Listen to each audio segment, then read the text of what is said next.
track, wrong track. We're on a right track. First time in 28 years. But they allowed that to happen. I built almost 700 miles of wall. If we didn't have the wall, we could have never done what we did. Over 700 miles, but still they came because they didn't want to finish. They didn't want to close up any gaps that we had to keep so that we could get our equipment out, so we could get through. They didn't want to put up the final stages.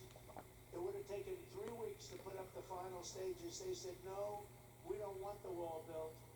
And I thought they were kidding, but they weren't. They wanted open borders, and what they let into our country can never be forgotten. The last administration granted tens of thousands of job-killing tariff exemptions to your foreign competitors. So they were afraid to take down the tariffs that I imposed because it was so good for our country, so much money. But what they did do, think of this, they gave exemptions, and they were so broad and so deep. And I guess you saw that.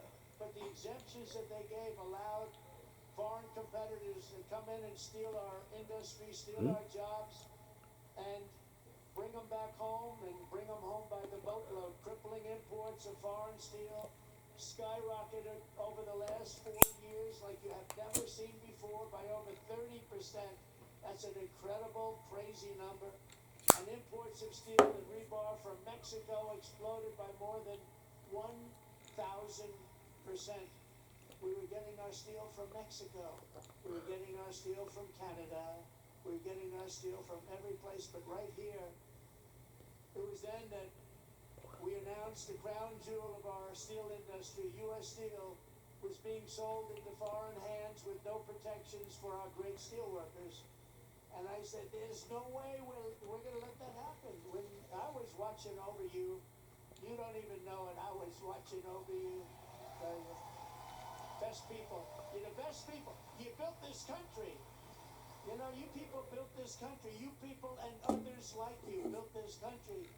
By the time I came into office, many feared that the Mon Valley would lose up to 3,000 steel jobs, that U.S. Steel would close, and it was a fixture of the Pittsburgh skyline.